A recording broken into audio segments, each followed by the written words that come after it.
Now, Xi Jinping has said many times that the century humiliation will be overcome by the Chinese people and that they'll take every square inch of property back that they believe was theirs, that they believe was historically Chinese. This idea that China's going to assemble all this land that it lost to Western powers or it lost when it was humiliated because it was weak. Hello, everyone watching and listening.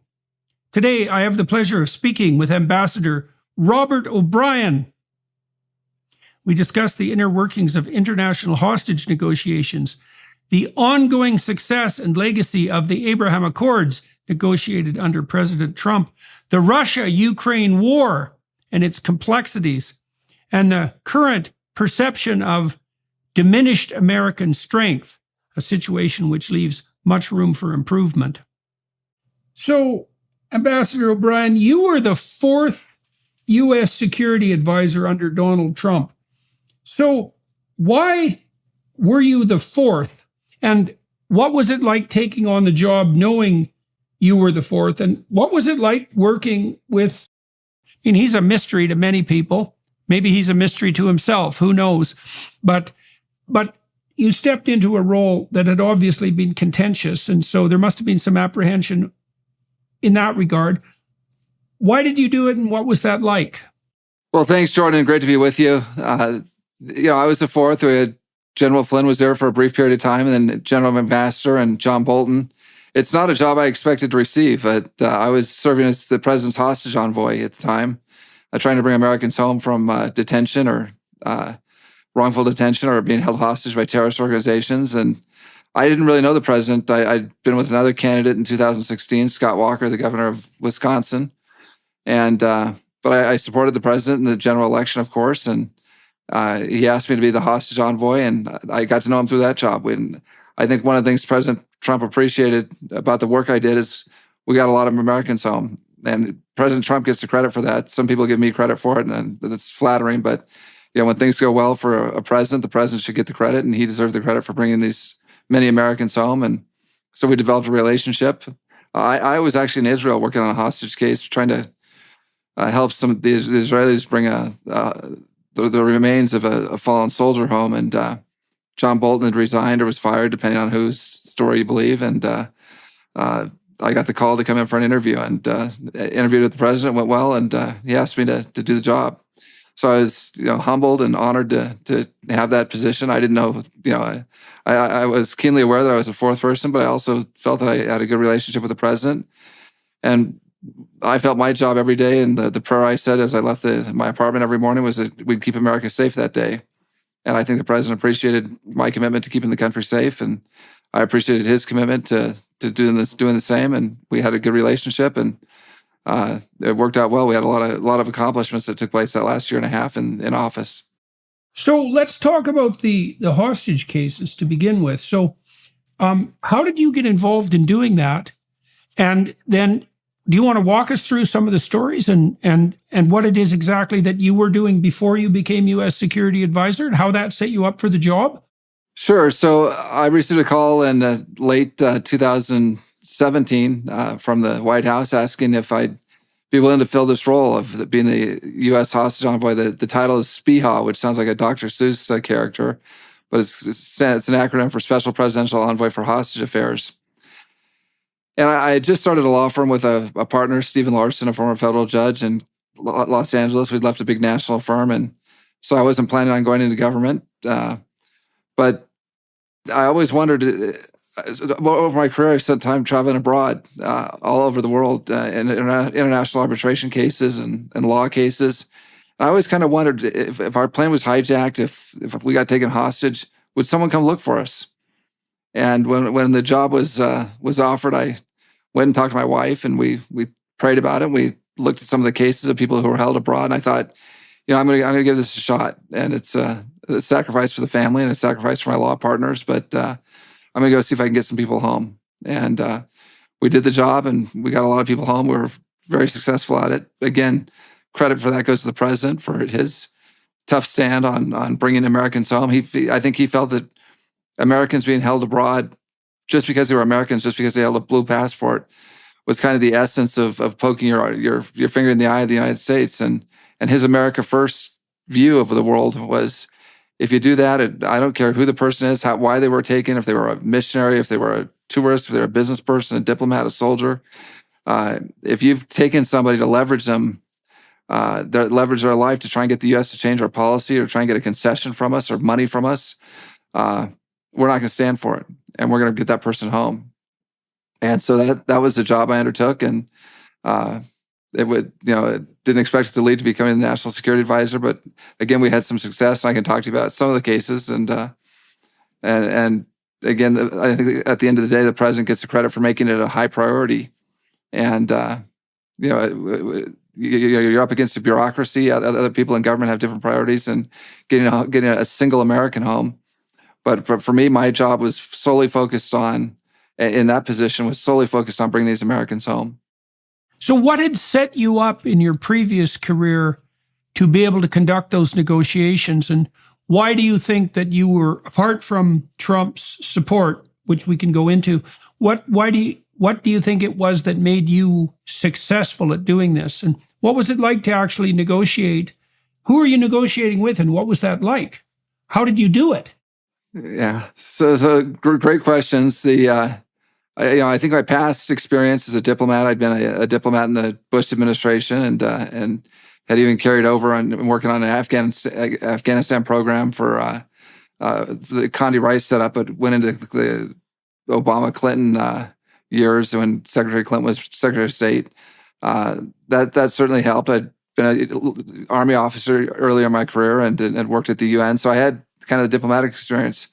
But I think the day-to-day experience of being a lawyer in Los Angeles, I mean, I was a litigator, and we've got the toughest lawyers in the country, I think, in LA, and spent a lot of time in mediations, hundreds of mediations over my career, both serving as a counsel for parties, but also then later serving as an arbitrator, a mediator, and a neutral.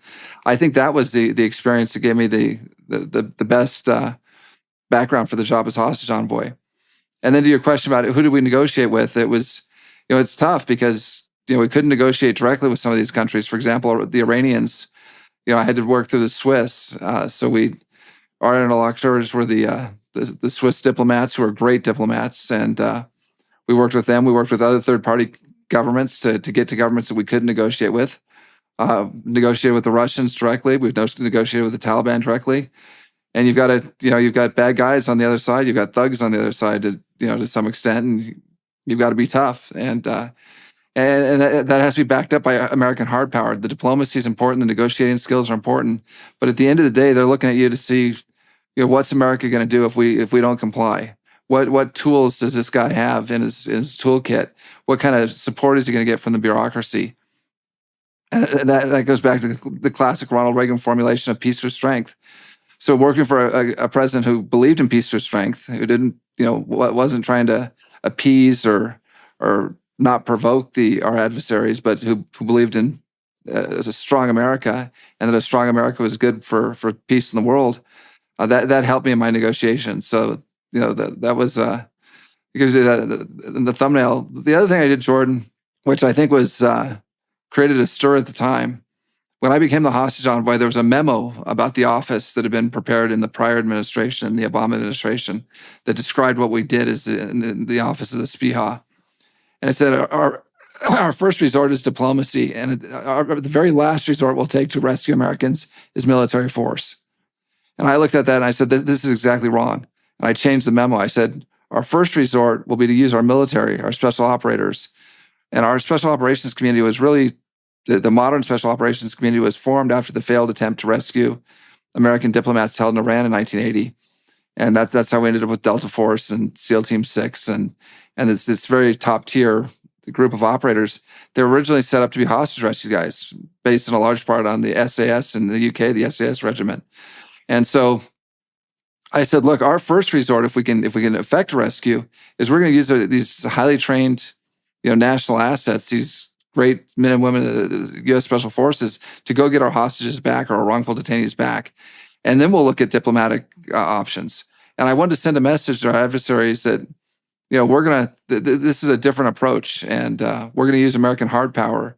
And so, if you've got a chance to negotiate with us or negotiate with a third-party country that's coming to you on our behalf, take it, because the other option we've got, and our primary option, is to go rescue our people.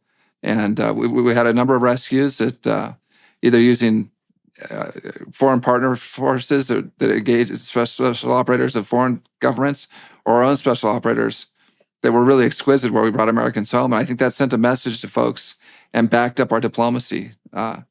So that was one thing that we did to kind of change the policy and at least send a message to our foreign adversaries, either terrorist organizations or rogue governments, that if you take an American, there's a penalty to pay, and we're going to get them back.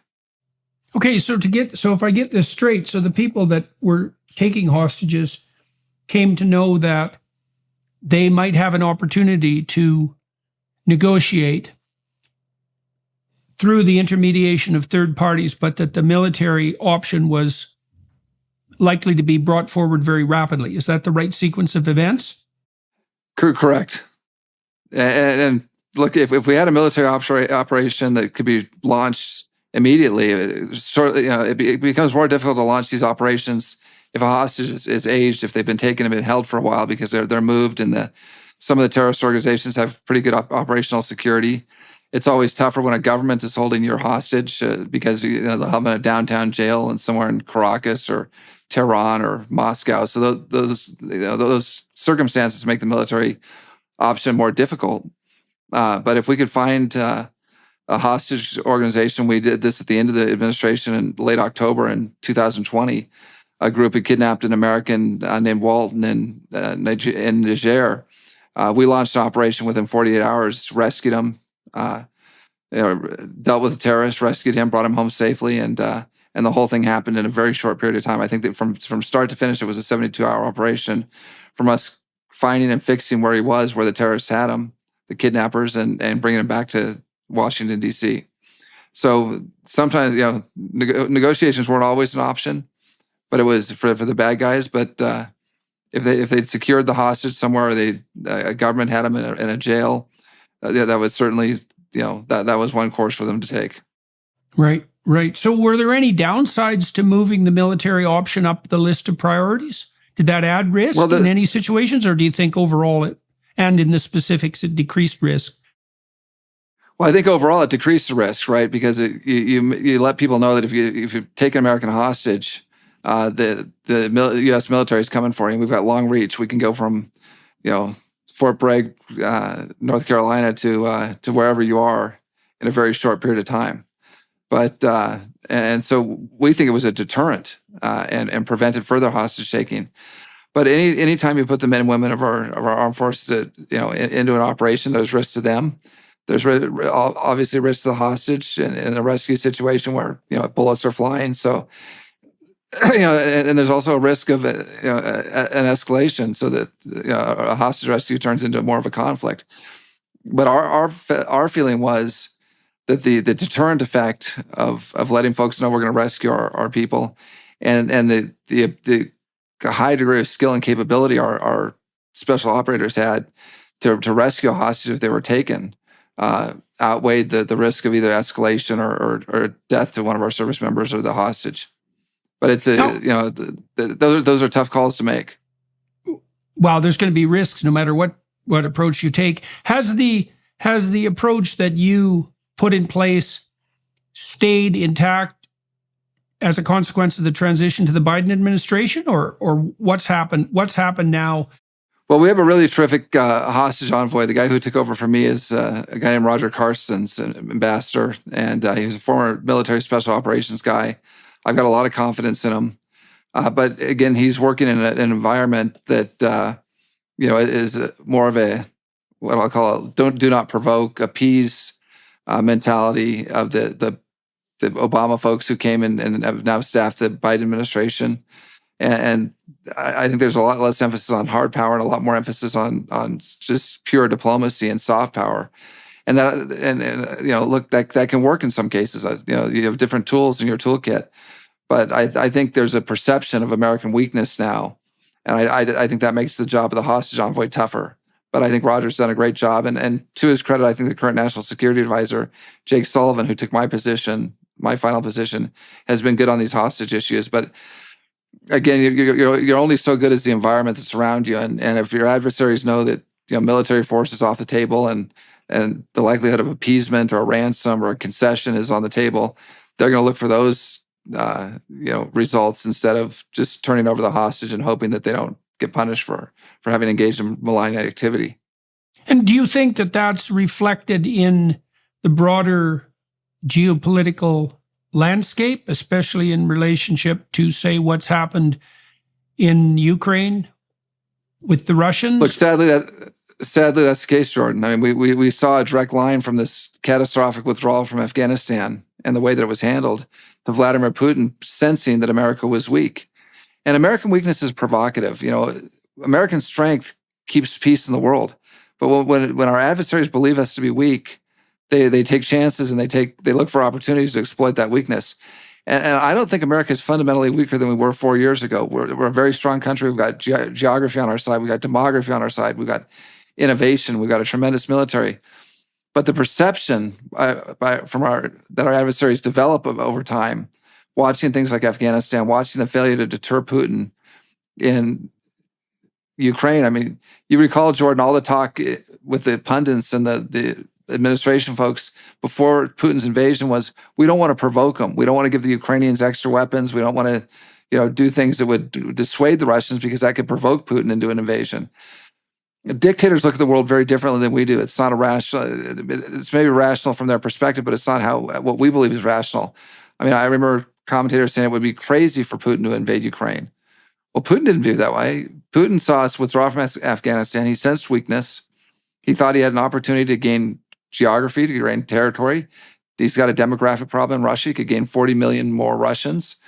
He could get access to agricultural land and increase Russia's ability to trade. Ukraine has some natural resources, some oil and gas. So he looked at that as an opportunity to take the whole thing, whereas we would think that's irrational for a big country just to invade its neighbor because it could, because might makes right. But for Putin, it was perfectly irrational. And so when he sensed our weakness, he moved.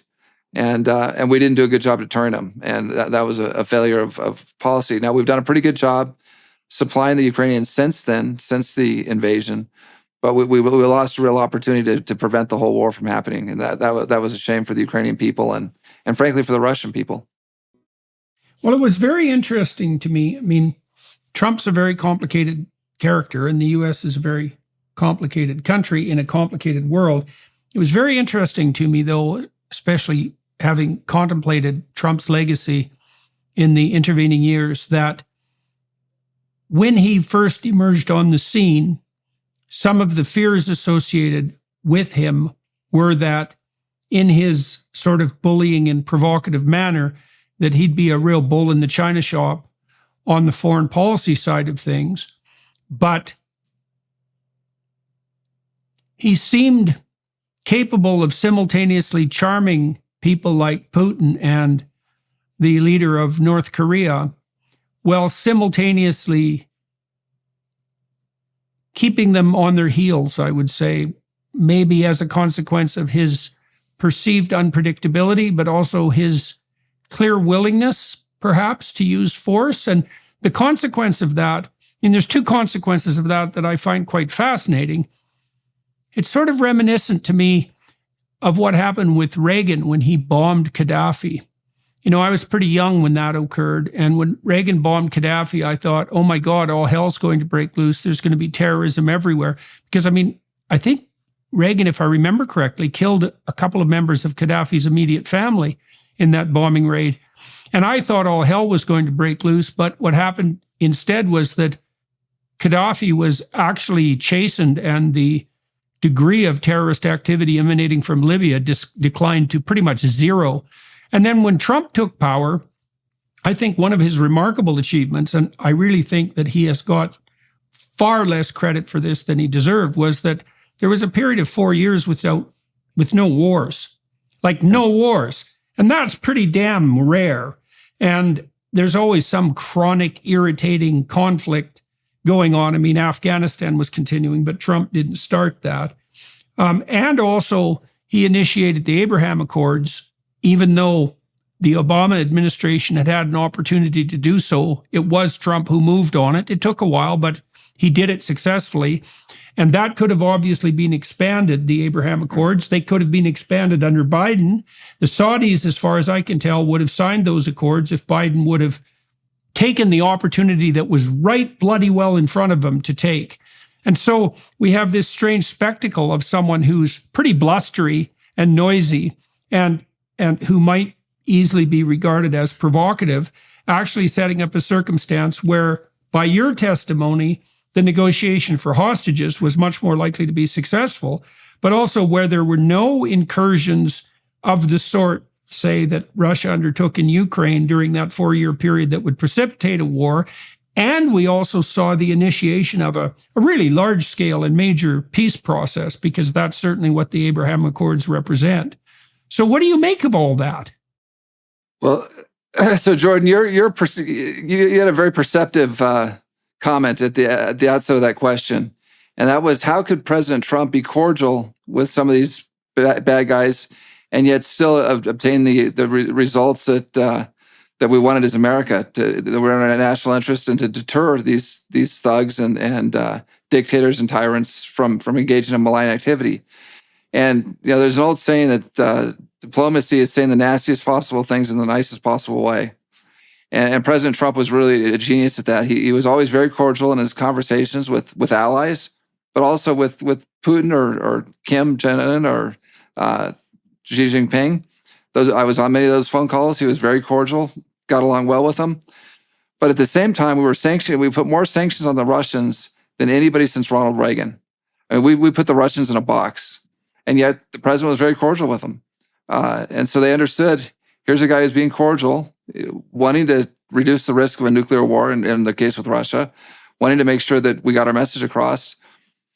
But at the same time, this is a tough guy who's not going to take any nonsense from us.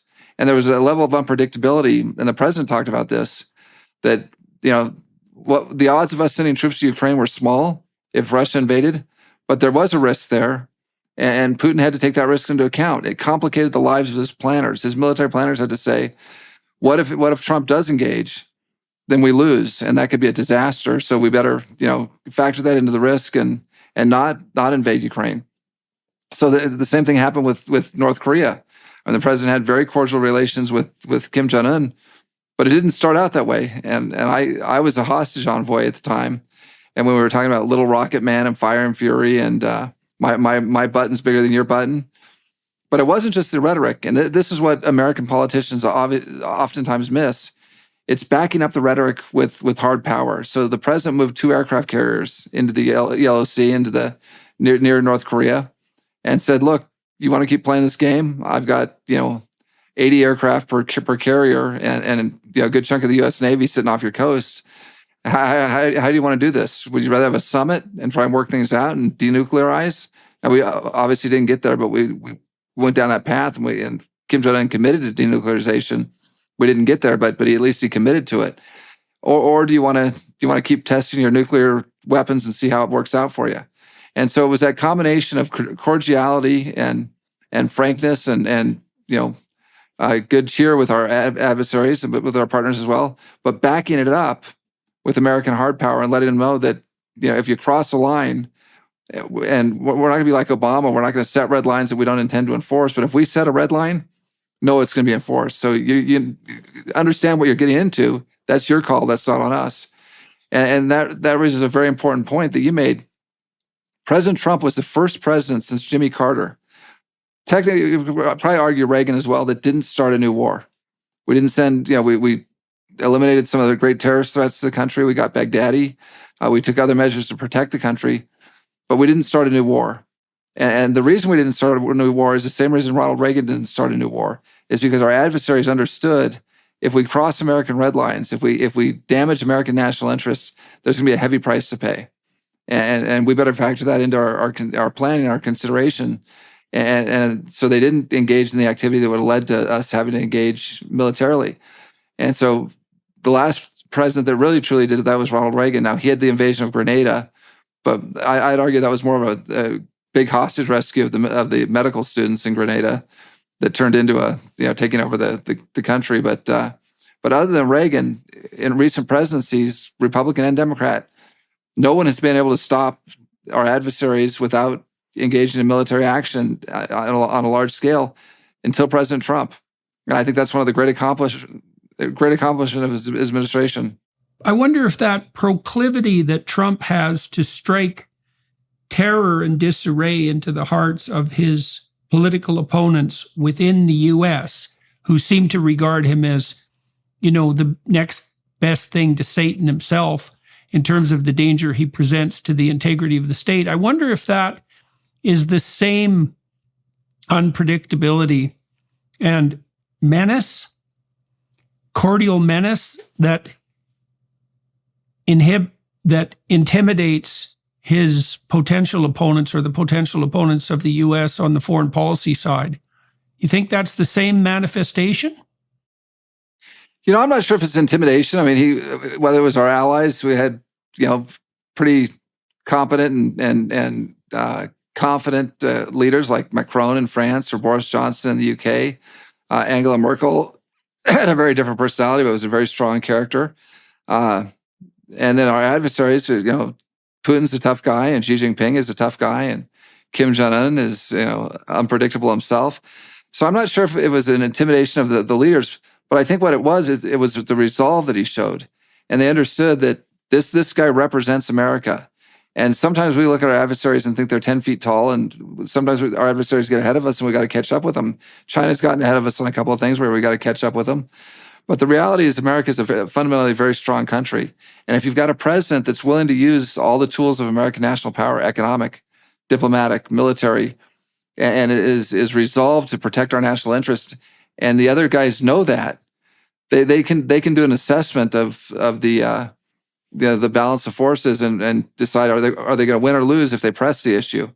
And I think with President Trump, they understood at the end of the day this guy had a lot of backbone and wasn't going to fold, and so they better not cross the red line. So I'm not sure if it's intimidation or more a confidence that the president shows when he enters into a room.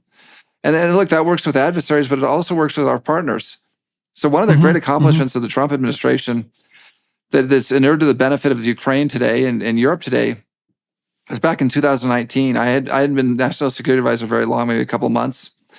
And we had a real problem with NATO. The president was very unhappy that our NATO partners weren't paying 2% of their GDP, with the exception of, I think at the time it was 4 or 5 countries. The UK was one of them, Greece, the Baltics, Turkey. But the rest of the countries were getting a free ride on American defense. And we're spending 3.5% to 4% of our economy, of our GDP, to defend not only America, but the free world. And the president said, hey, that's not right. Everyone committed to at least 2%. That's still half of what we're paying. But you got to pay the 2%. And the Europeans kind of chuckled and said, well, every president, I went back and looked at this. I actually wrote an article about it. Every president running for president since 1972, the theme has been, one of the campaign planks has been on both the Republican and the Democrat side is Europe will pay its fair share. Europe will step up for its own defense. And no one got it. Even my hero Ronald Reagan couldn't get the Europeans to pay their fair share, bear their fair portion of the burden. And President Trump made some pretty tough comments about NATO. And I thought, wow, I'm a big NATO supporter, and it's a great alliance. It's kept the peace in Europe for many years, 75 years. And so I thought, how is this going to play out?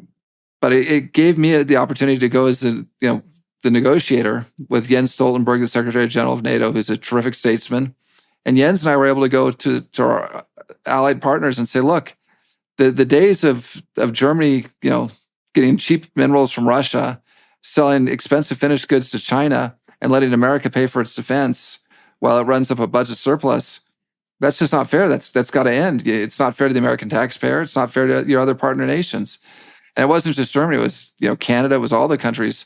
And so the fact that President Trump was being tough and talking about, does Article 5 apply? If you're not paying your dues, so to speak. I mean, they weren't dues, but that's the way the president phrased it.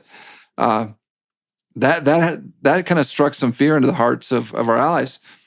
So we walked away from that summit with going from 4 or 5 countries paying 2% to 11 countries paying 2% of their GDP, committing to it.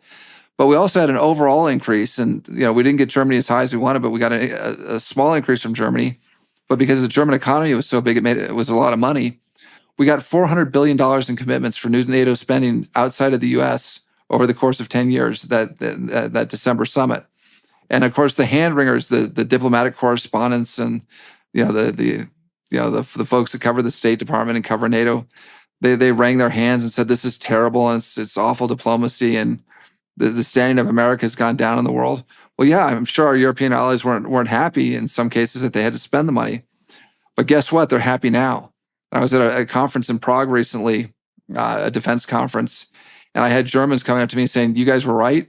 Thank you for making us spend more money. And that additional spending, even in the initial 3 years from 19 to 2022, allowed some of those European countries to get new platforms and new weapon systems, so that when Russia invaded Ukraine, a lot of those countries were able to send their old Soviet equipment, especially in Eastern Europe, their old equipment that was no longer, that they'd modernized, and they went to their stockpiles and they sent that equipment to Ukraine. And so a lot of the initial equipment that Ukraine got was a direct result of the additional increase, or the increase in defense spending that came out of that 2019 summit that President Trump was pilloried for being, arrogant and rude and, putting America first and that sort of thing. And in fact, what we did is we put our allies in a position where they could defend themselves and help Ukraine. And so again, it's counterintuitive, someone taking that sort of an approach. And it's not something that, it may be grating to people, and diplomats might not like it, but when you look at the results, they were incredibly successful. What do you think it is in Trump's character that makes it possible for him to do those things? Because it's quite a track record, really, of success, right? Because you've laid out 4 different instances. You said he was very effective in relationship to hostage negotiation. He was good at keeping potential enemies at bay and established peace for 4 years. But he also, he successfully negotiated the Abraham Accords, which we'll turn to. But as you pointed out, and this is quite orthogonal to those other enterprises, he was instrumental and successful in getting the NATO allies to pay their fair share, which was something I was watching that from the outside, from the Canadian perspective. And I know certainly full well that we haven't pulled our weight at all and continue to not do so. But it was quite striking to me that he was able to manage that. The justice of the cause seemed self-evident. I mean, it's completely absurd that America has to shoulder this burden by itself and also take all the moral slings and arrows that go along with being the prime defender of the West, right? It's just too much to be asked to pay the financial price and then to bear the moral, opprobrium at the same time. There's no excuse for that. But Trump was very effective at negotiating for that to be rectified. And so what do you think it is about his character, the way he conducts himself, that makes him capable of doing those things? You talked about, his willingness to rely on military force, say, in relationship to potential foreign enemies. But of course, that's not going to be an issue when he's talking to NATO allies. So what's he doing right? Well, look, I think I didn't know President Trump before becoming his hostage envoy, and I got to know him a little bit during that period of time, and then came to know him fairly well as his national security advisor. But I think it's your background. We all bring whatever our background is to the new job, right? You've got a background as a clinical psychologist. Now you're doing, political analysis, which is, par excellence. And I think what Trump did is he brought his background as a real estate developer, where you're in New York, in the thick of it. Whether he had a track record, some people liked his track record, some people didn't like his track record. But he built big things. He built big buildings. He built a hotel empire.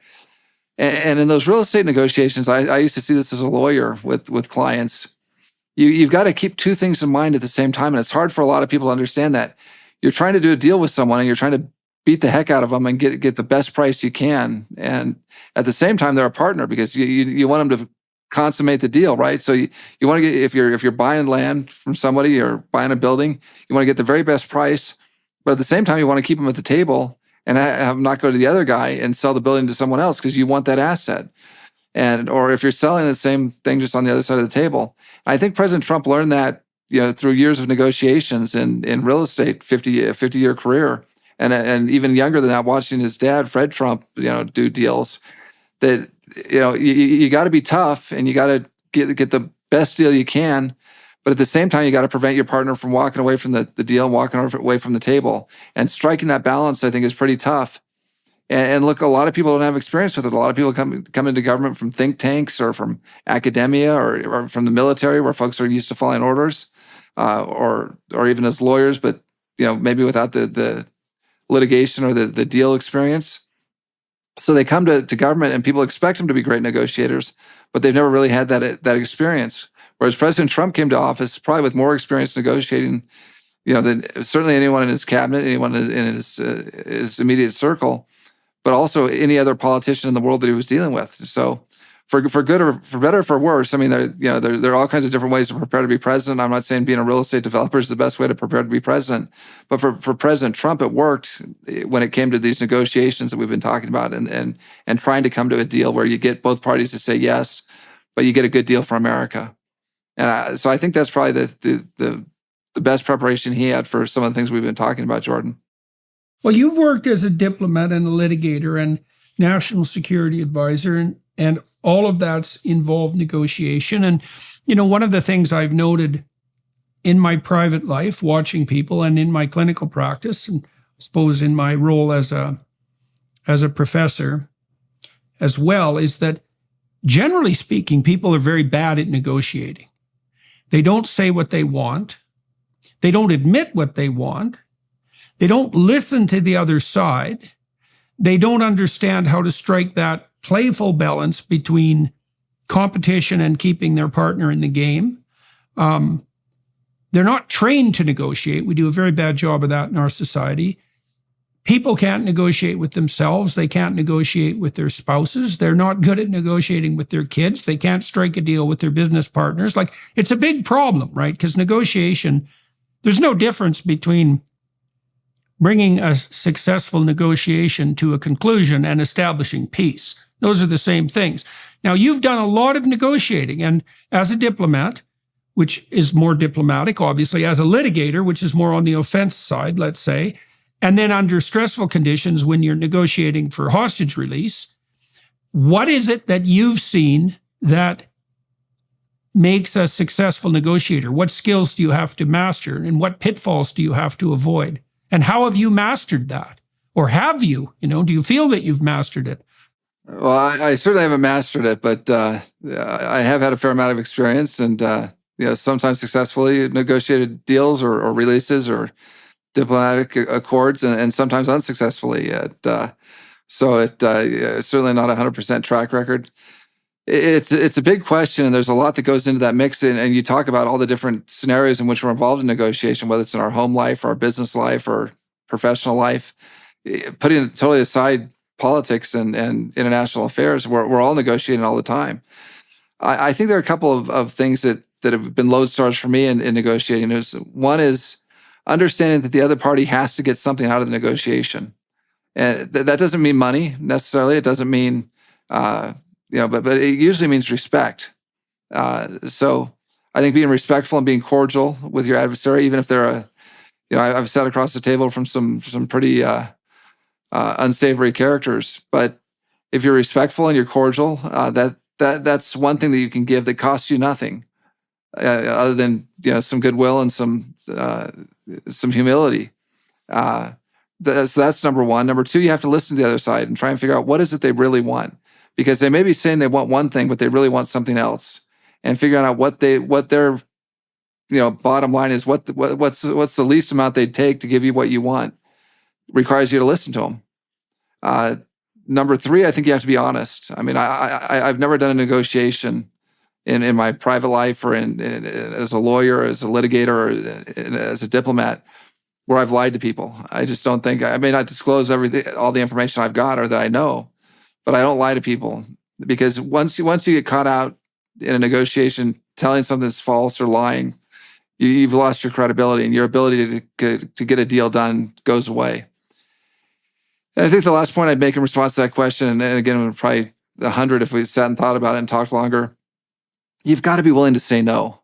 There has to be a point at which you'll walk away from the table, because if there's not some level that you'll say no and walk away, your opponent will understand that, and they'll push and push and push until they've taken everything from you. You've got to have a red line, and sometimes it's hard because saying no is going to mean somebody staying in prison longer, or somebody being in a dungeon longer, or not getting the deal you really wanted for, your client if you're a litigator, or not getting the peace deal that would, make the headlines and help solve a war.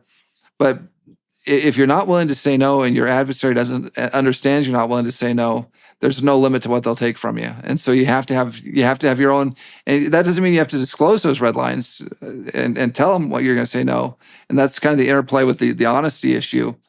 But you got to be able to say, oftentimes you're ambiguous about it, where you tell the other side, there's a point that I'm not going to go beyond, and you're getting close to it. And if you get to that point, I'm going to get up from the table, I'm going to walk away, and then you're going to lose the negotiation as well. Because the point that they're there because they want something from you as well. It's not you come in as a supplicant usually. They're there not supplicating to you. You're not supplicating to them, but there's a deal to be had. How that deal works out, you have to see. But if they know that you're not willing to get up and leave, you're never going to get a negotiation done. I had this happen, and I'm not going to mention the country, but we were involved in pretty high stakes negotiations when I was National Security Advisor. And we thought we had a deal with the leader of the country, and we came back to finalize it, and the foreign minister and some of the other leaders kind of tried to put new conditions on, tried to renegotiate the deal. And I did something at the time. I was a little tired. It had been long nights and a couple of days straight. I just packed up my briefcase, and I had a whole team of State Department folks with me. And I don't think they'd ever seen that before. And I packed up my briefcase and said, okay, thank you. We tried. We gave it our best shot, but we're done. And got up and started to walk away. And I think the other side was shocked by it. It's certainly the guys from the career officials of the State Department were looking at me like I was a nut. And I said, come on, guys, let's go. We're out of here. And the other side said, wait. Well, and then we got back to the deal we had the night before with the leader. And but they our State Department guys had never seen someone pack up a briefcase and leave. Well, I'd seen people pack up their briefcases and leave 100 times as a lawyer in Los Angeles. That was and usually if a good plaintiff's lawyer didn't pack up his bags and leave 3 or 4 times during the day during a negotiation, then you weren't doing a good job. So so you got to be willing to walk away from the table if the other side's not serious, and that doesn't mean you don't come back. You laid out 3 principles there that I think are worth delving into, because this is very important, I think, for people's practical lives as well. So I learned something very profound from Carl Rogers, and a lot of Rogers' clinician, a lot of Rogers' work has been instrumental in establishing mediation processes over the last few decades. And Rogers delineated out what's come to be known as active listening, which is kind of a cliched version of what he was attempting to put forward. And I've used this a lot in my private life and also in my clinical practice because it actually works. It's one of the few psychological techniques, so to speak. It's not manipulative that actually is credible and not just cliched.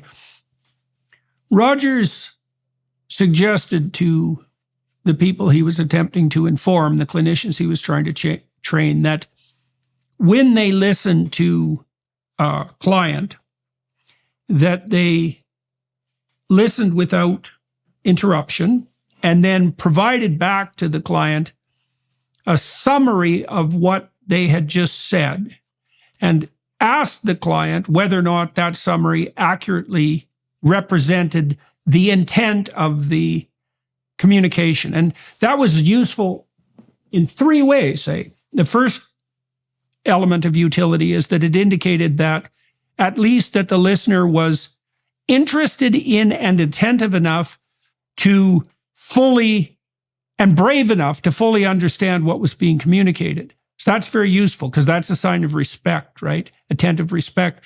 The next part of it that was useful was to indicate to the person that what had been said was actually understood, right? Because if you're going to put the gist forward, you have to have understood it. And that also often helped the person who was communicating clarify what it is that they were actually trying to communicate, because it's not always the case that the person you're talking to knows exactly what they want. And so you're offering them a gift if you can summarize it. And then you also have some insight into the potential conditions of satisfaction that the other person is attempting to establish. Like if I'm talking to my wife, one of the things about something where there's some contention, and we've negotiated this as a meta negotiation strategy, is that it's incumbent on both of us to define the conditions under which peace could theoretically prevail. Because you can ask someone, well, what would I have to give you, hypothetically, so that this went away and you were happy? Now, it isn't necessarily the case that I can or will deliver that, but at least I'd like to know, right? Okay, so that's active listening. And then you said also, and conditions of satisfaction. You also said, this is something I always told my clients too, is that if you can't say no, you can't negotiate. And then no means, this is what no means. No means if you continue doing what you're doing, something you do not like will happen to you with 100% certainty.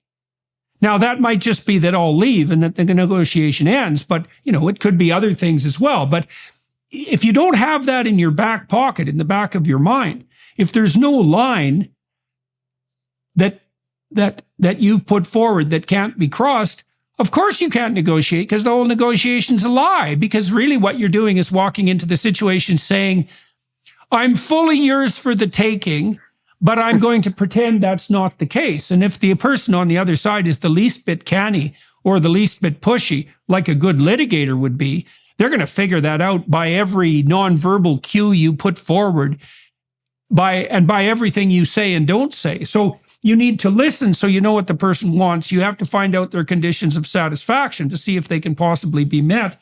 And then you have to determine, as you pointed out, that you can and will say no, and that no actually means, well, it means that something that isn't pleasant is going to transpire. Otherwise, you have no strength, as far as I can tell. Well, no, that's a great summary. And again, I didn't have the formal training from Rogers. It was more the kind of the school of hard knocks of litigating a lot of cases and working as a diplomat and learning those experiences. But I think it's a great summary. So 100%. And again, I think that being willing to say no is just critical. Folks have to know that there is a point, and as you point out, there's a point of no return where the unpleasant thing may just be that the negotiations end, but it may be that there's going to be a military strike. It may be that there's going to be an economic sanction. I had this happen with a relatively well-known case. I was sent to Sweden to bring home an American rapper named A$AP Rocky. And it was somewhat controversial because he was being held by an ally. It was a result of a street scuffle, but we determined that he was being held unfairly. And the Swedes didn't like the fact that I was showing up as a hostage envoy. In fact, I remember one reporter was joking as I was walking into the courthouse, are you sending a carrier? Are you going to send the SEALs? And but we had to negotiate with our Swedish partners, and they're a new NATO ally, and they were close partners then. But they had no intention of negotiating with us. I mean, they were, in their view, this is in our legal system. Stay out of it. He'll get dealt with as we see fit. But the problem is the President of the United States had put our credibility on the line. The President said he's wrongfully detained. We're going to bring him home. He thought he had a deal with the Swedish Prime Minister. The Swedish Prime Minister saw it a different way, which that happens, or miscommunications, and no blame to the Swedes. But I had to sit down, and Mike Pompeo wrote about this in his book, so I'll mention it because Secretary Pompeo mentioned it. When Mike sent me, I was a hostage envoy at the time, sent me to Sweden. He said, listen, you've got carte blanche. You can use whatever economic tool you want, and tell them they're never going to sell another Volvo in America. And so at that point, even though the Swedes weren't prepared to negotiate, when we kind of said, we understand that, and that's, in fact, I actually told the Deputy Foreign Minister, that's quite admirable, that you're willing to stand up to the U.S., you're not going to negotiate, but this is important to us now because I've got hostages all over the world. I've got hostages in Lebanon and Syria and Iran and Venezuela and North Korea. If we cave to Sweden because and don't get the result the president said we're going to get, our credibility is shot around the world for dealing with other regimes. They're going to say if the Swedes can push you around, we're far nastier than the Swedes are. We'll do the same. I said, so I understand your point of view, and it's admirable, but you're never going to sell another Volvo in America. And so there are going to be factories in America that you built and factories in Sweden that you built that won't have, you're going to have to fire thousands of Swedish workers. And if you've got to decide what's more important to you at this point, keeping this rapper who was attacked by some Afghan migrants, and they'd kept that out of the press, and fought back. And lesson learned for those guys: don't attack a rapper and his posse. It's not a good idea in a street fight. But if it's so important, you put him in jail for a year or two in a kind of a dubious situation. Their argument was that he had defended himself, but then the longer the fight went on, he exceeded his self-defense rights. But I said on a relatively dubious thing that would never even be charged in a place like Los Angeles. I mean, it wouldn't even get to the DA's office. The police would have dealt with it. And I said, and it's so important that you're going to close down some of your factories to maintain that principle, then God bless you. And we saw a newspaper article come out a day or two later that said the U.S. is bullying Sweden. We knew it was leaked by the Swedes because we didn't disclose it. And so I knew at that point that they'd probably made the decision that they'll blame the U.S. for bullying them. And that was fine. I mean, I wanted them to be able to save face. And Sweden's a great country. They were helping us in North Korea. I remember meeting with I'd become national security advisor a couple of weeks later. I met with the foreign minister, who was a really impressive woman. And we had a great meeting on North Korea. We let bygones be bygones with the ASAP Rocky case. And but again, you have to. It's easy for a party to come to the table and say, "I'm not negotiating with you. I get everything I want." And if that's what you're going to do, then just pack up your bags and go home, or don't even show up at the negotiation. But if you're gonna try and get the result you want, and your credibility is on the line, then you've got to be willing to let people know that there is a consequence that comes with a no. Like you can say no, but there's a consequence that comes with it. And in that case, we were able to get the whole thing resolved. Sweden convicted them and then let them go for time served. So they saved face. Their justice system was able to run its course. I stayed for the trial, and after the trial, ASAP was able to get home and come back to America, and it all worked out very well. And we maintained cordial relations. But it's an example of a negotiation where both sides were pretty well dug in, and it didn't look like there was a way to get it done, but we got it done. So with regard to when you should say no, and this is tied up very tightly with the issue of honesty, I think it's incumbent on you to say and indicate no when you're convinced of the fact that the alternative position, what you're going to accept instead, is actually an untenable solution in the long run. Like if you accede to a negotiation, but you walk away bitter and resentful, and you believe that the conditions that you now have to abide by are not only unjust, but unlikely to be maintained, then you should have said no more harshly during the negotiation. And that does take a certain amount of forthrightness and willingness to confront, and also the kind of honesty that has a long-term view, right? I mean, a successful negotiation should appear to be just to both sides, because otherwise it's going to be undermined in all sorts of secretive ways as soon as the negotiation concludes. Well, the old saying in LA litigation circles was, it wasn't a good deal unless both sides walked away unhappy. So I think another way of restating what you just said, where both sides felt that they had some sort of win. And I'm not talking about the Chinese talk about win-win negotiations, and it's always the Chinese win and you lose. But a real win-win negotiation, not a propaganda one. You both sides need to come away with something. But when it gets to your issue of no, and you raised a really good point, Jordan. You can say no in a negotiation. That doesn't mean we're done with negotiating. You can say, no, that's not a good deal. I don't want that, but let's keep going. But when you get to that ultimate no, that needs to be your bedrock, because you don't want to say no and walk away and think, I could have actually given a little bit more and gotten to where I needed to be. You need to be honest with yourself about where is it too painful for me to continue, but where I may say no because I don't like the deal and try and get a better deal. But where's the no come where you pack up your briefcase and you literally walk away and you're not coming back? And that you have to prepare for that before the negotiation, and know what you're internally. That doesn't mean you share it with the other side, but you have to know internally what are my red lines, and what's that point where I can't jump off the cliff and commit suicide, but how close can I get to the cliff and still get a deal that I can be happy with? And that's something you have to think about that before you start the negotiation. Right. Well, when I was working with people who were involved in salary negotiations, for example, there were often people who had worked quite diligently that weren't very good at reporting what they had done to their superiors, that were laboring under some degree of bitterness and resentment because they didn't feel that their contributions had been recognized, and perhaps rightly so, we would always ensure that before they went and had a conversation with their boss, that their CV was in order and they'd already checked out the alternative job market and they had at least a lateral move in mind and maybe a better move.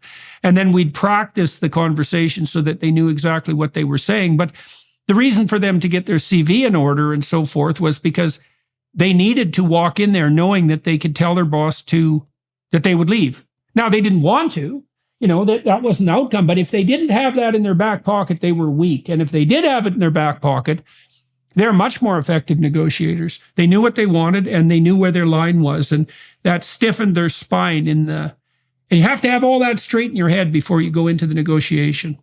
No, this is a great point. What I used to tell people and still do tell colleagues who are thinking about leaving their job or aren't happy or think there's a better opportunity, I always tell them, keep one arm on the monkey bar when you're swinging for the other one, but don't drop it in the air and hope you're going to catch the other monkey bar. Make sure you've got a plan B. You've got another job, or you can keep your current job, but don't drop the monkey bar and hoping you have enough momentum to get the next rung. It may work, but you could also end up in the sand pit down on your butt. Right. Well, it helps as well. So, it helps very much as well to walk into a negotiation having plotted out what you'll do if it goes as badly as it could, right? Because there's going to be fears that beset you. What if this is a catastrophe? And the answer to that can't be, oh, it won't be a catastrophe. The answer has to be, if this is a catastrophe, here's the steps that I will take to ensure victory on a different front. And that also stops you from being pushed around.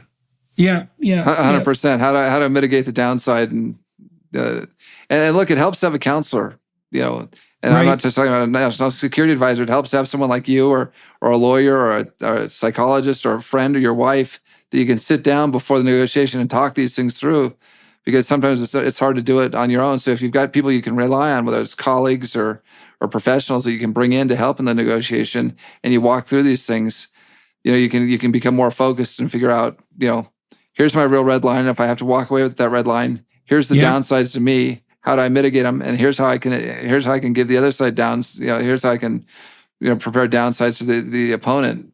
So that they've got to keep that in mind when they're negotiating. Yeah, well, it's also very helpful to pre-negotiate with people who are quite pushy so that they can push your limits and test you out. And that's actually part of the purpose of critical thinking, right? Is you can have all the weaknesses in your position analyzed by, without any real threat, except maybe to your self-esteem and your ego, with your inability to formulate your arguments clearly. But it's a hell of a lot better to have them pre-tested than to have them fail on the actual battlefield. 100%. Absolutely. So you characterized earlier, and this will be a lead into some questions about Russia, you characterized the withdrawal from Afghanistan as catastrophic. And so that's all faded away in principle, although we may be suffering from the aftermath of that in the form of this, never-ending conflict, or a conflict that looks like it's going to never be ending in Russia and Ukraine. Why would you characterize the withdrawal in Afghanistan as catastrophic? I mean, the U.S. did extract itself. It was a messy, long-term conflict. So in that way, it's come to an end. And you could imagine that there might be some benefits from that, but that isn't the way that you look at it overall. And so what is it about the withdrawal that you object to, and why do you characterize it as catastrophic? So let me walk you through that, but let me first make a point when you said it faded away. And you're right, because we've got a short attention span in the West. It's not just America, it's Canada, it's Western Europe, Japan, Australia. What I kind of call not the geographical West, but the ideological West. Hopefully India is becoming part of that group, and other countries. But we've got a short attention span. We go quarter to quarter with our stocks. We go election to election, 2-year cycles for the House of Representatives here, 4 years for president. We've got a short, kind of short-term view. And I think that's true with Afghanistan. And so people have already forgotten, that this is just happened and 2 years ago. But guess who doesn't have a short-term view? The Chinese Communist Party. So when I was in Taiwan in March of this year, I led a delegation there for a GTI, a Global Taiwan Institute, to work on how do we improve U.S.-Taiwan relations and how can we strengthen Taiwan and make it more resilient to deter China. One of the things that the videos that they showed on TikTok and on Instagram to undermine the confidence of the people in Taiwan in the relationship with the U.S., but also in their own ability to defend themselves, is they showed a picture of that C-17 that was running along the runway at Hamid Karzai Airport in downtown Kabul. And it had the Afghans running alongside it and people climbing on the wing and people trying to get in the wheel well. And they said, this is what America will do to you. This is how America leaves. This is you'll be, in essence, you'll be these poor Afghans running along trying to hop on the American airplane as they take off. You better cut a good deal with us now because this is your future. And so that Afghanistan withdrawal that we might want to forget, and forget the 12 or 13 Gold Star families who lost their loved ones at Hamid Karzai Airport and the suicide bombing, and we want that all that to go away. Our adversaries aren't forgetting it, and so it was seeing those videos embolden Putin to go into Ukraine, but it's also the Chinese are very skillfully using it to undermine the confidence of our allies in Asia. About our ability to stand with them in the event of a Chinese invasion. So in other words, cut the good deal with us now because America won't be there. But going to your broader question, why was it a catastrophe? We wanted to get out of Afghanistan. That was a forever war. Secretary Pompeo and Ambassador Khalilzad spent a lot of time for President Trump negotiating a deal with the Taliban, which we signed in February of 2020. And that deal was stop killing Americans, because the president had gotten sick of going to Dover and was sick from going to Dover. And I was with him on 3 occasions. I represented him on another 3 occasions for the dignified transfer of the remains of our fallen heroes. And you'd have to go in and comfort those families and watch these young men come home. And there were no women at the time, in my experience. But these young men coming home in a flag-draped casket. And it was a beautiful, dignified transfer. But that's not the way their parents or their loved ones or their wives wanted them to come home. And that's not the way America wanted them to come home. And those are heart-wrenching experiences. And when we decided, look, we've got to end this Afghanistan war. It's taking, number one, it's taking too many of our lives, of our young men and young women who are volunteered to go serve our country and defend ourselves, defend America. But and it wasn't just America; it was Canada that was there, and France, and many of our partner nations. But it was also costing us billions of dollars every month. And while we were plunging billions of dollars into Afghanistan with very little return, Afghanistan was not on, we mentioned Sweden earlier, Afghanistan was not on the way to becoming a new Sweden. The Chinese were taking those same billions of dollars and launching a new frigate or a new destroyer every month. So they were engaged in great power competition, building the biggest Navy in the world, which they now have, bigger than the U.S. Navy.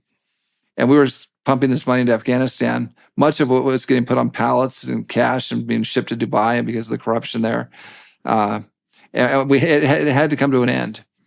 But it had to come to an end in a way that met American national interests.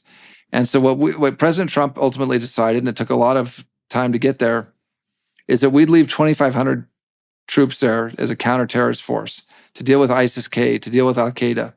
We had 5,000 NATO troops. So for the first time, when we left office in January 20, 2021, we had 5,000 NATO troops and only 2,500 American troops. So we had 2-to-1 NATO contribution to America. NATO was bearing the burden. We were supporting NATO with exquisite capabilities, but NATO was bearing the burden. We kept Bagram Air Base because Bagram had big fields of fire. It couldn't be overrun by the Taliban. It would have been the perfect place if we ever had to engage in a somewhat expedited withdrawal. Bagram was a place to do it. So we put everything in place, and then we insisted to the Taliban that you have to negotiate with the Afghan government. That this can't be. We're not turning the government. We're not turning Afghanistan over to the Taliban. You've got to negotiate with your friends, frenemies, your fellow Afghans, and you've got to have a government of national unity. And we're staying here until that happens. And even after that happens, we're likely going to stay because you're going to need our help, which the Taliban is now even admitting with ISIS-K. I mean, ISIS-K, the Al-Qaeda offshoot, which is just a brutal terrorist organization, is alive and well in Afghanistan. And you know it's bad when the Taliban are calling them extremists. you know it's pretty bad when the Taliban are saying, hey, those guys are Islamic extremists. It's got to be pretty bad. They're now taking hold in Afghanistan. So had we gone with our plan, kept a counterterrorism force there, had the Afghan government and Taliban come together as a government of national unity, used American prestige but hard power to make sure that happened, that would have been a very different result than what we saw of Afghans falling out of wheel wells and plunging to their death at Hamid Karzai Airport, leaving behind thousands of Afghan collaborators who worked with our interpreters, or Afghan special forces, Afghan pilots, leaving behind hundreds of Americans. I mean, there are still Americans trapped in Afghanistan, and that gives the Taliban leverage over the administration, in every negotiation they have to free up funds or that sort of thing, because they've got these Americans there, and they've got our allies who are still there that they could, do harm to. So it was a very different scenario that we had in mind than what played out. And what played out led to what we talked about at the top of the show, is this perception of American weakness, that we're so weak that we're running out with our tail between our legs, with the Chinook helicopters going to the top of the embassy and extracting our diplomats and racing them to safety, while our Afghan allies suffered the results of a Taliban takeover. And again, maybe the Biden administration didn't expect it to happen. Maybe they didn't expect the government of Afghanistan to fall as quickly as it did. But you can see, in hindsight, which is always perfect, you can see how just one step after another, withdrawing our troops down to 600 troops, giving up Bagram Air Base in the middle of the night without telling our allies, appeasing the Taliban, begging them not to take this city until a certain number of days. That's the sort of thing that led to this catastrophe. And as Churchill talked about with the Munich Accords, this is something that was going to carry on with us long down the road. It was a defeat without a battle. And we're seeing that now with Xi Jinping in Taiwan. We're seeing it with the Ayatollahs in the Middle East. And we were certainly the most concrete example as we're watching Vladimir Putin, invade Ukraine, and with limited success, but also with causing great and terrible humanitarian damage in Ukraine, and basically to his own people as well, his own soldiers who've lost. Thousands of young Russian lives have been lost in that meat grinder. So, all of these things you can tie back to what happened in Afghanistan. And so in hindsight, it was a really poor decision by the Biden administration to handle the evacuation and the withdrawal the way they did. Ending the war, good idea. Doing it in that fashion, bad idea. Well, given that plan was in place to keep 2,500 troops there, and that there were 5,000 NATO personnel there as well, and that would have been a credible peacekeeping and deterrent force, why do you think the Biden administration acted contrary to that plan and so precipitously? Yeah, I think there was just bad analysis. I think they thought the Afghan government could stay in power longer than it did, that they could get out quicker.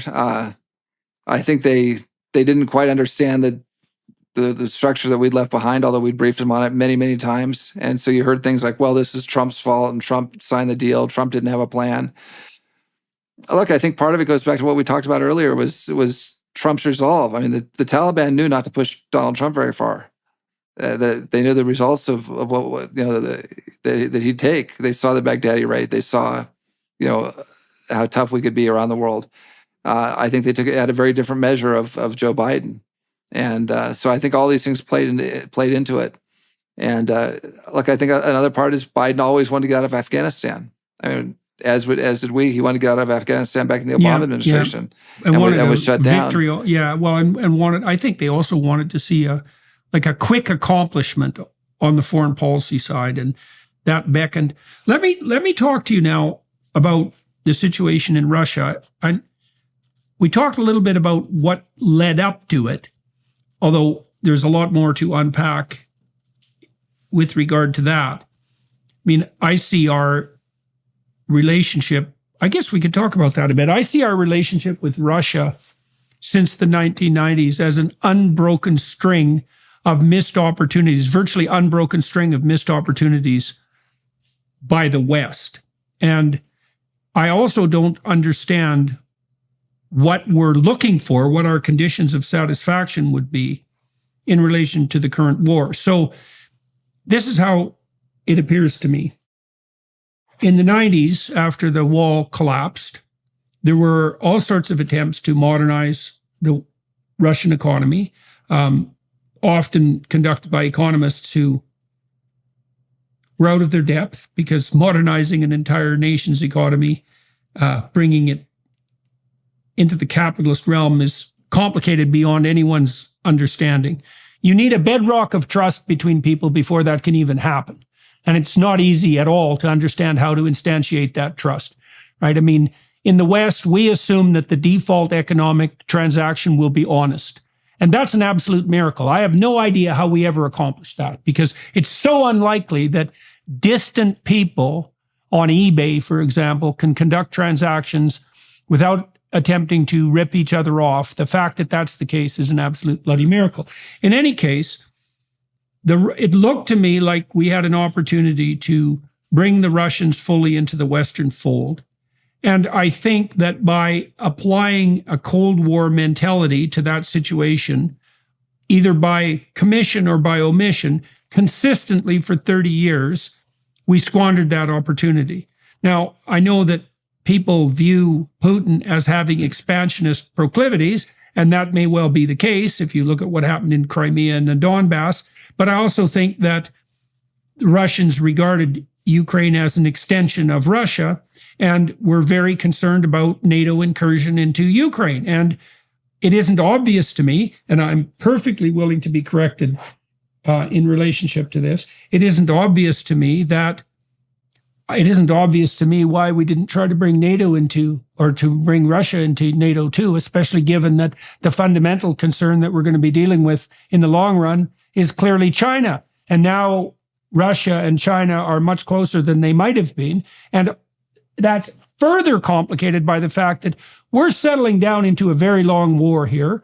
We're going to spend the sort of money that we spent in Afghanistan that could have been put towards strengthening the Navy, for example. We're going to spend the billions of dollars in Ukraine that we were spending in Afghanistan there. And I don't see what we have as a plan for either peace or victory. So that's a lot of things to throw at you, but it's quite a mess. So there is a lot of things to be thrown there. So anything you have to say that would bring some clarity to that would be more than welcome. Well, there's a lot to unpack there and a lot of good thoughts. I think starting at the beginning, how we dealt with Russia after the fall of the wall. And we missed opportunities, but I think the Russians missed a lot of opportunities too. I think a lot of times in the West, we're very critical of ourselves. If we would have only done this, then they would have, responded reasonably. I mean, Russia was a very corrupt society. It had just come off, the revolution was in 18. So, basically 80 years of tyranny, of Soviet tyranny, of the most brutal kind, purges and famines and tens of millions of people being killed. So there's no surprise that the fabric of the society across the former Soviet Union was frayed, and there wasn't the trust that you talked about.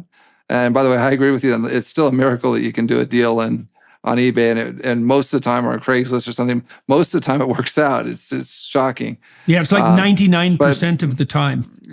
Yeah, it's a testament to that our system works, and when we have faith in our system, it will work for the benefit and prosperity of all. But Russia didn't have that, and I think the other issue is, Russia was an empire, and Britain acquired an empire and then gave it up. Russia has always been an empire. There was the Russian Empire. There was no differentiation between Russia itself and its colonies and its constituent republics. So they were assembled in the Soviet Union, but it was basically the Russian Empire. And I think the Russians really struggled with the idea that, Ukraine is just not that into us. I mean, if you go to Ukraine, it was subjugated by Russia, and there were Russian-speaking people in Ukraine, but most Ukrainians were Western. They'd been at one point in the Austrian-Hungarian Empire, or the Polish Empire, or the Polish kingdom, or they were Roman Catholics to a large extent, not Orthodox. And so they didn't want to be part of Russia. And I think that was very, very, very hard for the Russians to understand. Just like a guy who's pining after a girl, and she's just not that into you. The Ukrainians just aren't into the Russians. The Balts, the Lithuanians, the Latvians, the Estonians, not that into Russia, didn't want to be part of the empire.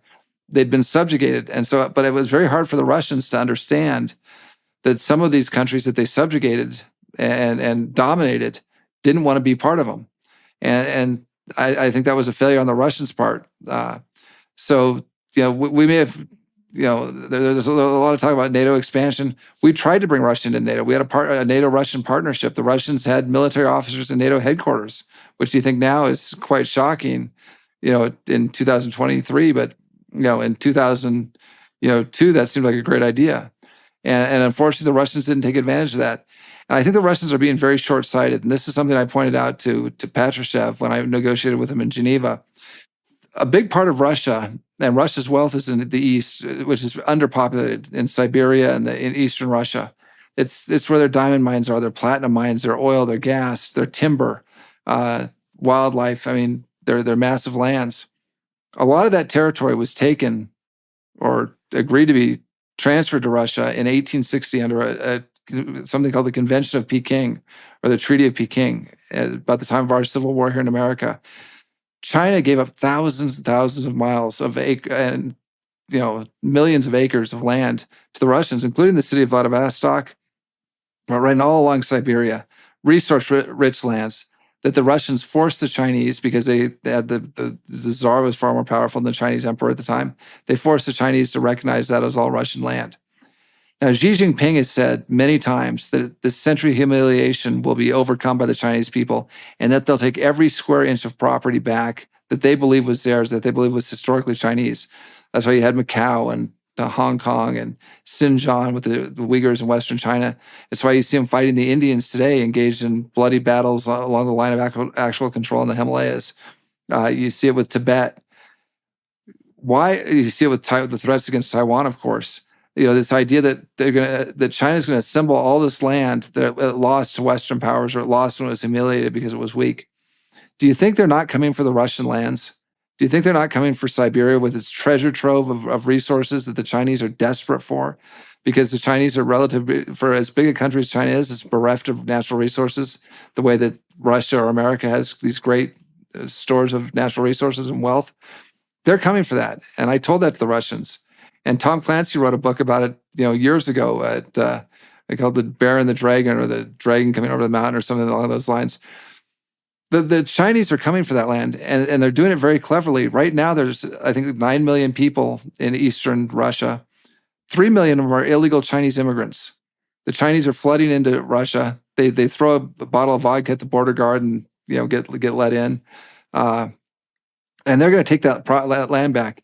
And that goes to this national interest. Russia's national interest is not with China. China looks at Russia as being weak, as being a country that can be colonized or can be reabsorbed into China in large part, and that can be dominated by Xi Jinping. The Russians are proud people, and they're not, and they're no longer communists. They're authoritarian. They're imperialists, but they're not communists. They've got no ideological affiliation with Beijing. Vladimir Putin or whoever comes after him. The one thing we know about Russians throughout history, that whether it's the Tsar or the General Secretary of the Communist Party, they don't like taking a backseat to anybody as a Russian. They're very proud people. I don't think they're going to want to be a colony of China. And so, unfortunately, what's happened is I don't want to say we've pushed the Russians to China. The Russians would tell you the West has pushed the Russians to China. But we needed to come up with a way, and we still need to come up with a way to deal with Russia that doesn't allow them to invade their neighbors, doesn't allow them to invade Poland or Lithuania or Latvia or Estonia or Finland or Ukraine, but that pulls them back away from this unholy alliance that they've got with Beijing.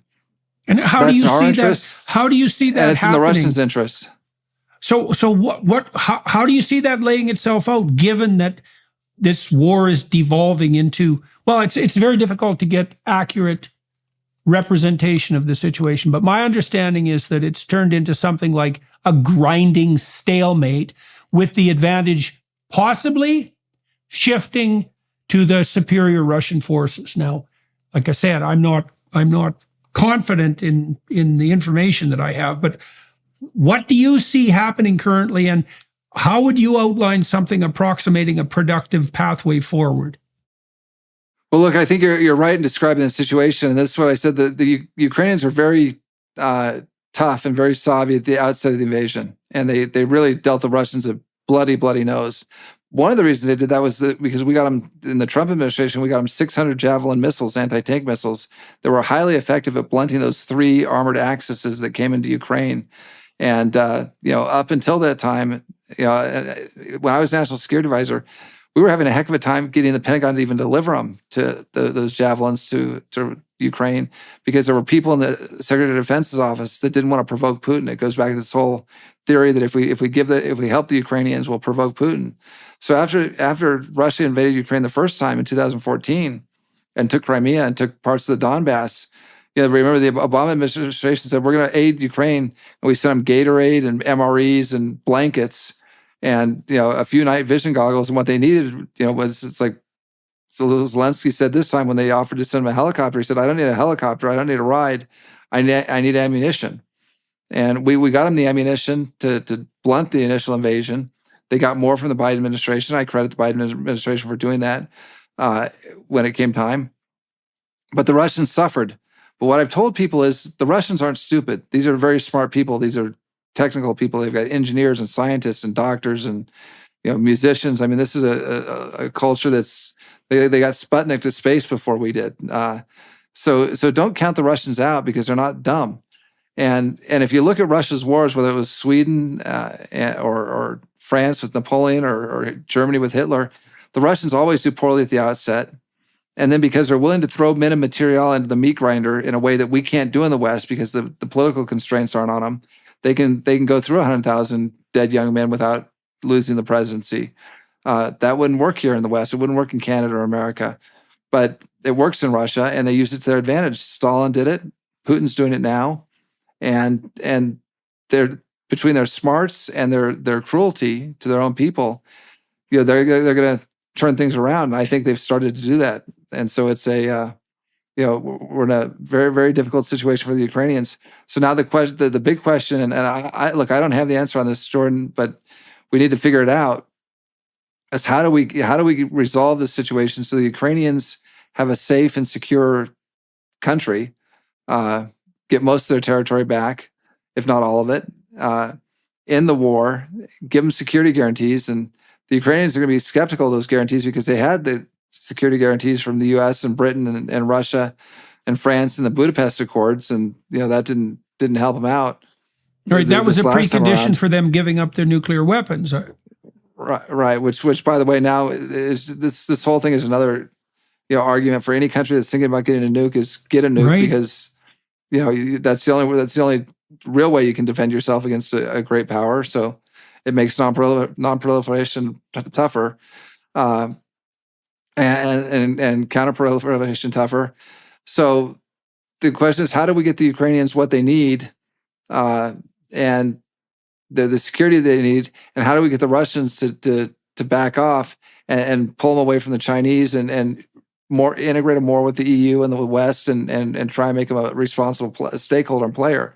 Well, especially because we need much of what they have to offer. I mean, the world can't do, as far as I can tell, without Russia/Ukraine natural resources particularly with regard to fossil fuels, but also with regard to, the ammonia that those fossil fuels produce. That's a crucial issue, but also the amount of edible grain that both of those states produce. And of course, that's not their only contribution to the world's economy. I mean, it's hard to defeat a trading partner upon whose resources you're actually dependent. And I mean, it's terribly complex, as you said. I mean, Ukraine has to be supported because they did give up their nuclear weapons, and that's obviously a bad thing.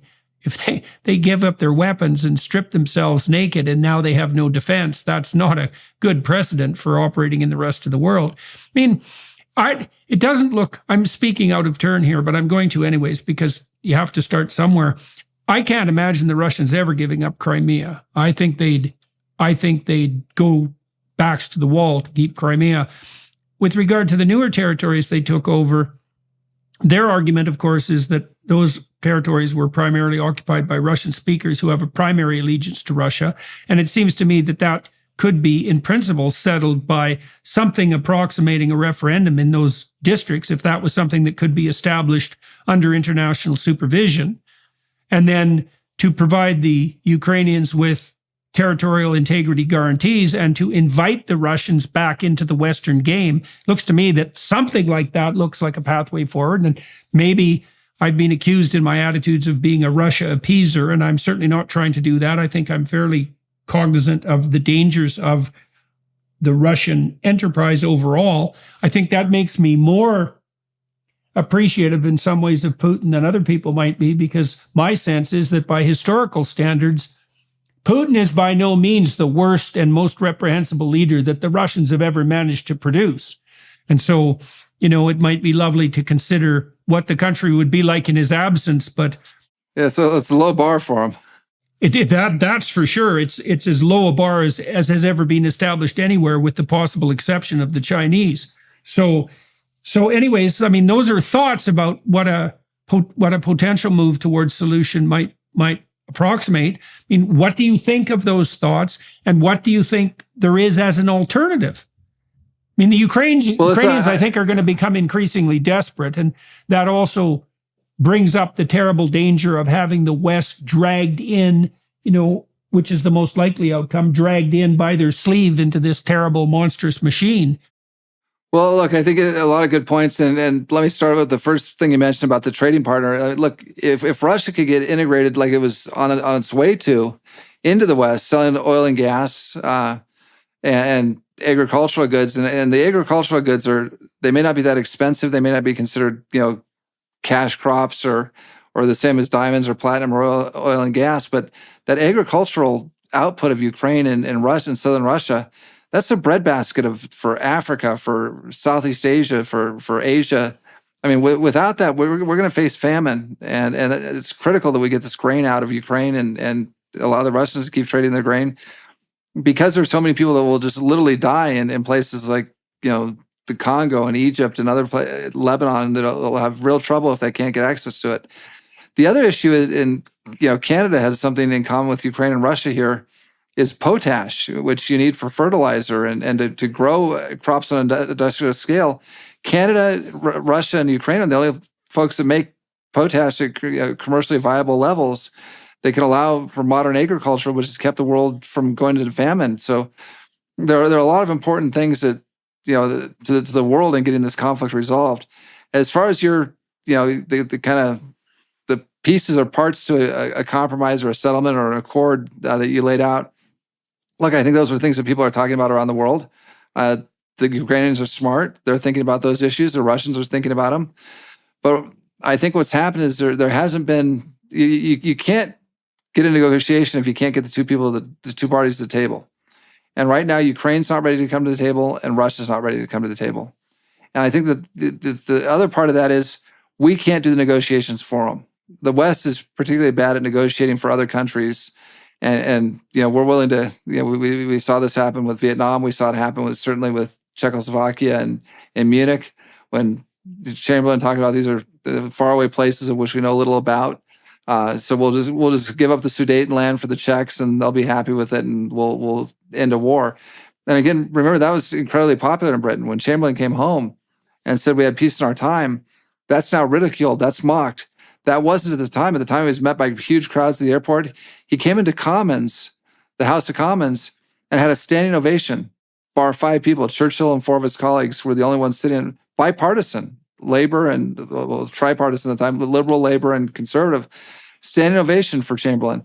So appeasement can be very popular and we've got to avoid the temptation as America or the Europeans to come in and tell the Ukrainians what they have to do or negotiate a separate deal with the Russians and impose it on Ukraine. We've got to have the two parties if we want this to be long-lasting and we want to be stable. Russia and Ukraine have to do negotiations. We can counsel the Ukrainians, counsel the Russians, support the Ukrainians as we have been. That's all important, and that those are rightful roles for the EU and for America and Canada and our NATO allies. But we need to make sure that we're not trying to negotiate for someone else, because that won't work, and that'll end up with another conflict down the road. Now, what leverage do you think the U.S. has given its provision of arms to Ukraine, to entice or compel, which is more dangerous, obviously, them to the negotiating table sooner rather than later? With Ukraine, I mean, certainly it's the diplomatic, the economic, the military support that they're getting. That's huge leverage from the West on Ukraine. But you don't want to use that unrighteously or unjustly. I mean, you keep in mind, Ukraine's been invaded. The war crimes have been committed in Ukraine. Entire cities have been wiped out.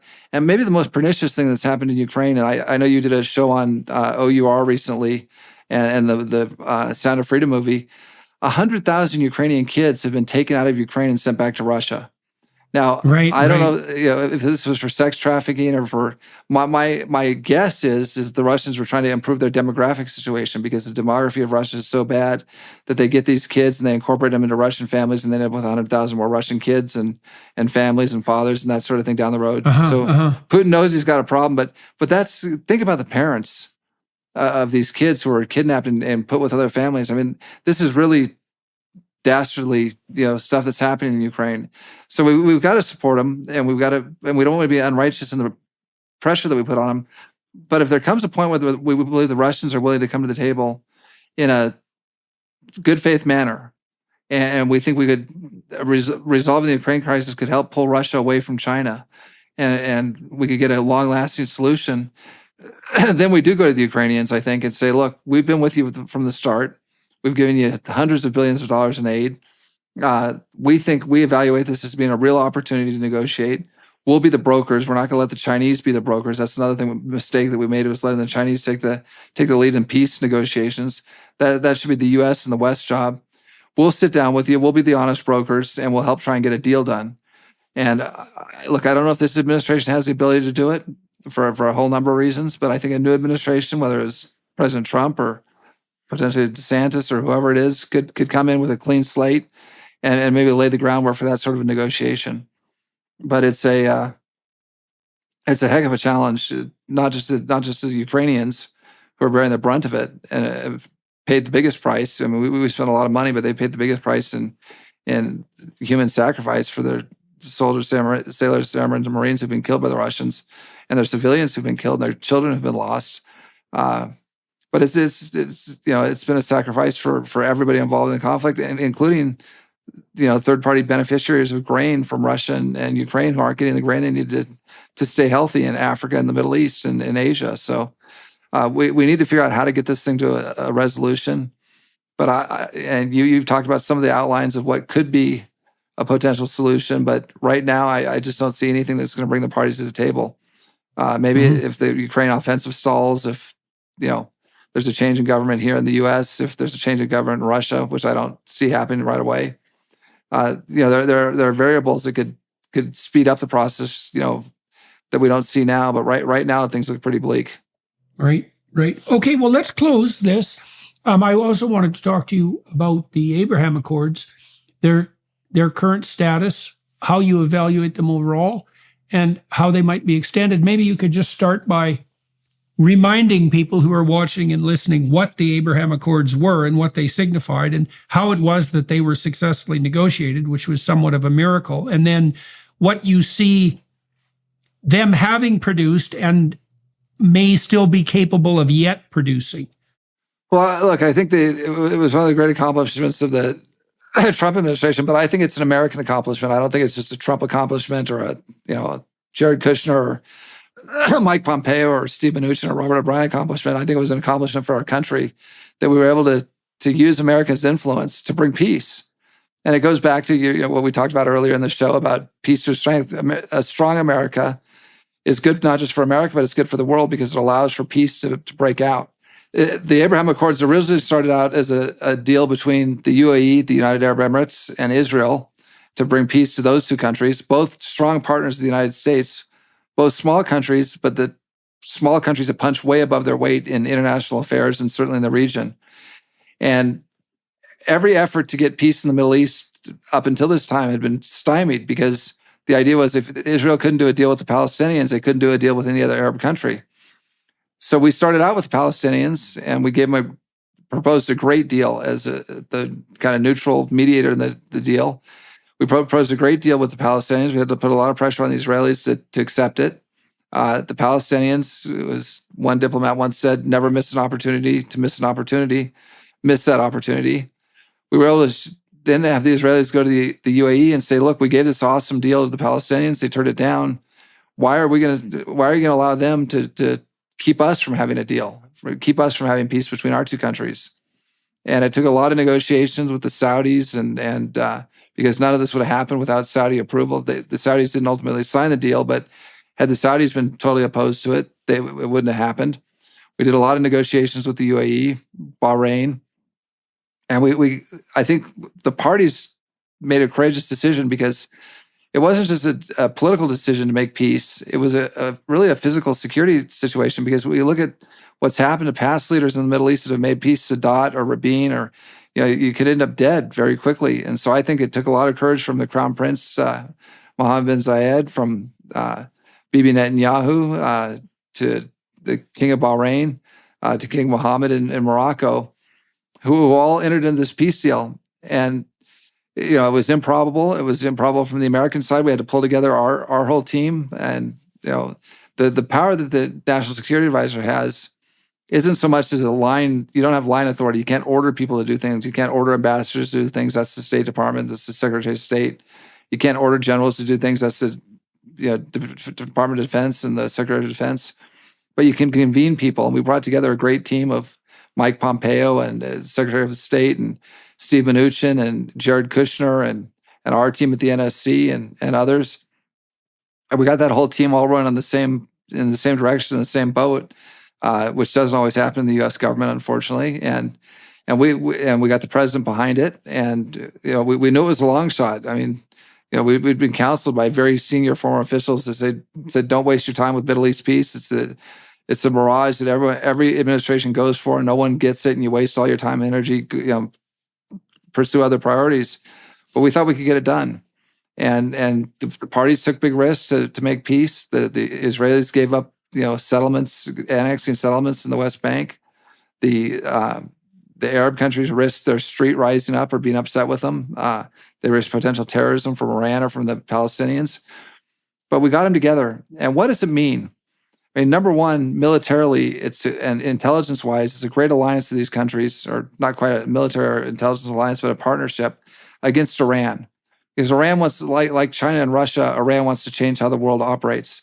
And they want to place themselves with their Shia ideology, their end times ideology at the top of the region in the Middle East, dominate the entire Middle East, and ultimately have great influence all over the world and change the way we live our lives. And this Abraham Accords took a very strong UAE, a strong Israel, and other countries, and put them together and helped them stand up to the Iranians. So number one, militarily, it was and intelligence-wise, it was a great deal. Number two, economically, we've got the most dynamic country in the world outside of America, outside of Silicon Valley, is Tel Aviv and Jerusalem and Israel. The tech sector there, both on the hard tech side, the computers and chips, the soft side with software, but then the egg tech and figuring out how to make the desert blossom and grow the food that we need, and to manage the water, which is going to be as important as oil in the future. That's all coming out of it. This little tiny country of Israel is just blossoming, but they need investment. And so the UAE has almost an unlimited amount of capital to invest. They've got a very wealthy country. They've got very well-established capital markets. They're the crossroads of trade, and not just for the Middle East, but for Africa and Asia. So to put the UAE and their capital and their trading expertise together with the Israelis and their tech is just going to create an economic dynamism that it's not going to be 1 + 1 = 2. It's going to be 1 + 1 = 5. The benefit it had for us as Americans is, as we've pushed the Chinese out of our tech sector with using the CFIUS process and other tools, the Chinese were starting to invest heavily in Israel, because they were going to go, the Chinese are good at mimicking and copying, but they're not great at innovating. And so they were going to go where the innovation was happening. Well, now what's happened is this Arab money, this UAE money capital, is being invested in Israeli startups, and it's pushing the Chinese out of Israel, which is another great benefit to the United States. So you've got this military, you've got this intelligence, you've got this economic benefit. But the intangible is peace for peace sake. We always kind of look at things, in my world, national security and foreign policies. how do we advance American interests? How do we protect ourselves? How do we keep ourselves safe? It's kind of a hard analysis. But for human beings, every time I see a friend send me an Instagram photo of somebody having their bat mitzvah or their bar mitzvah in Dubai and say, isn't this great?